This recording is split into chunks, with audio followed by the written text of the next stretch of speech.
people, this is Danny with another weekly nutritional post. Alright, so today we're going to talk about something really, really important for overall health and fitness, and that is really important in terms of keeping healthy lifestyle and balanced metabolism and just good overall metabolic functioning, I guess. So today we're gonna discuss why is it that foods high in sugar, very high in sugar, are so bad for us. So we all know that foods that are really high on like sugar, like ice cream, cookies, all the good stuff is so it's, we know it's bad for us. We know it's gonna make us overweight. We know it's gonna be bad for our health. We know it, but like, why? Do we know exactly why? A lot of people don't. So what I'm gonna do today is I'm gonna explain you exactly why is it so bad for you, and how I'm gonna do it is by explaining you how it affects two of our main hormones. So we have a bunch of hormones, but let's say that our metabolic system has like a queen and a king hormone. Those hormones are insulin and leptin. All right, so we're gonna discuss those two hormones today, and I'm gonna explain you how these high sugar foods kind of messes them up. All right, so let's talk about insulin first. So insulin is a hormone that is released by the pancreas, and how it works is that it's stimulated when we eat. So as soon as we start eating, our body gets the signal to release insulin. Insulin is pretty much in charge of guiding and pretty much telling glucose where to go, what organs to go to, how much of this needs to go to. So it's pretty much of guiding glucose, right? And glucose, we know, we already discussed it, is super important for us. Is where we take our energy from to be able to perform our daily activities, all right? So how it works is that insulin takes out of 100% of that glucose, 80% is taken into the cells, tells, hey, you need to go to the cells, go there, and then the remaining 20% of the remaining glucose is going to be taken to the liver. Once it's in the liver, it's going to be converted, or it's going to be stored. So it's going to be stored as a glycogen, which is a form of stored energy, or if it's going to be converted, it's going to be converted into fat. So most of it is going to be stored as glycogen, and then the remaining glucose is going to be converted into fat. All right. So there we're good. Like, that's how it's supposed to work. That's good. Healthy. We need that. Like, insulin is chill, glucose is chill. We're good. When they stop being chill is when insulin starts getting too high. So normal levels of insulin, good. When we start getting too much insulin, is when it starts to mess up with our whole metabolism. And how it gets high insulin is when it starts getting too much glucose. And where does that all that glucose come from? Those super high sugary foods.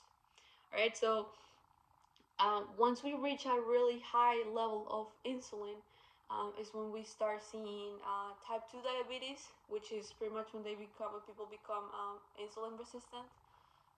Then we also when we start seeing fatty liver, which is what, because there's so much glucose and insulin there.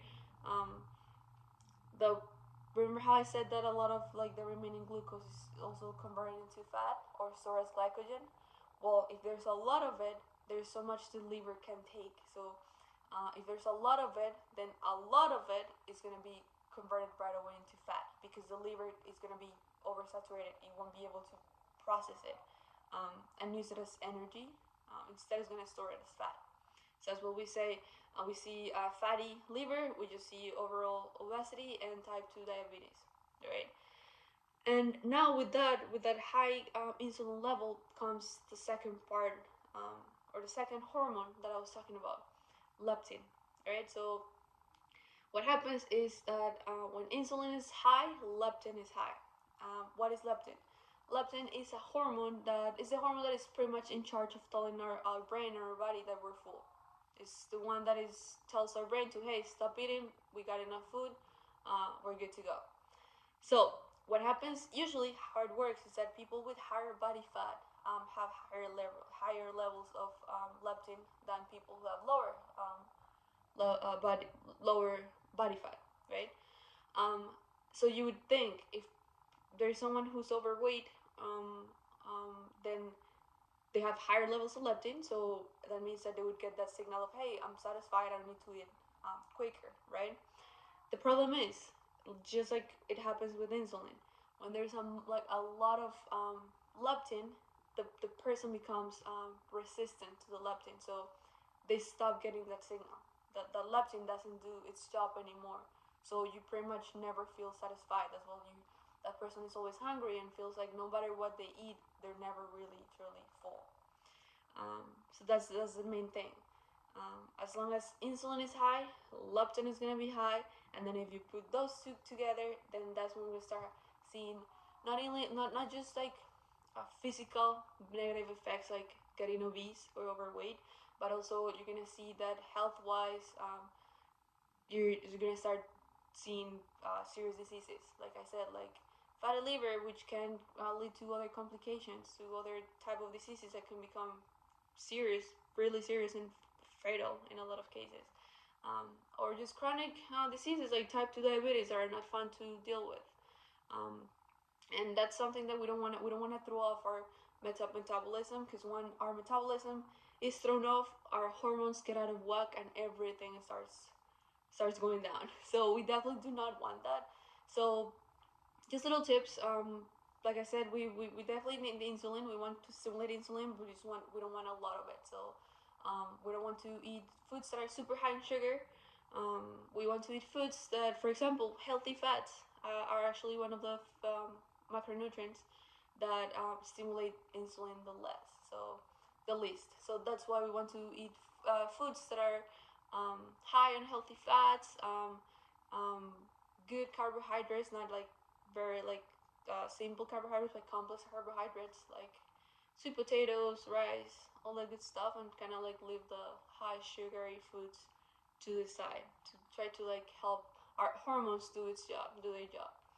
Um, so that's it pretty much. I just wanted to give you like a quick view of how those high sugars affect our hormones and how specifically those hormones are going to be in charge of messing up with our health. All right, so hope you find that interesting and helpful, and I hope you start implementing some of the knowledge that I'm trying to give you guys.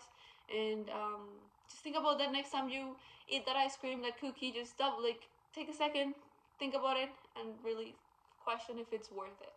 Um, so that's it. Have an amazing week, and I hope you're enjoying this challenge as much as we are. We're here to support you. So have an amazing week, an amazing day, and I'll see you next week.